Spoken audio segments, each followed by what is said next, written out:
B-Boy Bibo. Bibi, ano ang mga bagay na nagdudulot ng iyong pangamba? Ano ang mga dahilan para hindi subukan ang hindi mo pa nakikita? Maaaring natatakot kang sumubok ng bago dahil hindi mo alam ang kalalabasan.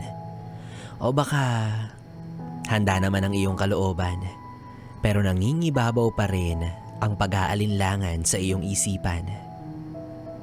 Alam mo, normal lang yan. Dahil ang mga bagong simula ay talagang may kasamang pangamba. Parang pagtakbo sa dilim na walang kasiguraduhan kung saan ka pupunta. Kaya umaasa ka na sa dulo ay liwanag sana ang iyong makikita. Aminin mo, may mga pangarap kang nagsusumigaw. Pero takot kang bumitaw sa nakasanayan mo ng gawin araw-araw. Kumbaga, pagdududa ang nangingibabaw. Nasa pagitan ka ng madugong pagpili. Nagdadalawang isip kung susubok ka ba o mananatili.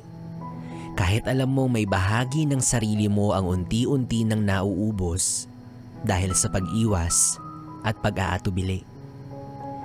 Alam mo, tama naman talaga ang kasabihan na hindi mo malalaman kung hindi mo susubukan. At hindi mo makikilala ang iyong pagkatao kung palagi ka nalang nagtatago sa likod ng bawat takot mo. Kaya sa susunod na maisipan mong humakbang palayo sa nakasanayan, bakit hindi mo pa tuluyang subukan?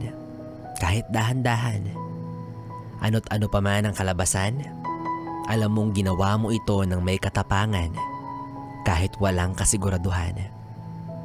Dahil sa dulo ng lahat, mas masakit ang sana pala ganito ganyan kumpara sa buti na lang sinubukan.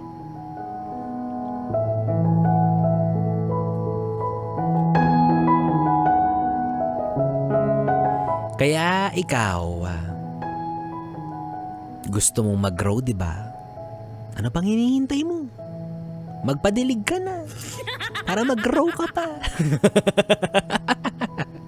Yes, friend, B-Boy Bibo pa rin ang iyong kapiling para sa ating tuloy-tuloy na BB Time hanggang mamayang alas 12 dito sa 101.1. Yes, FM. Solid. Oras natin, 10:36.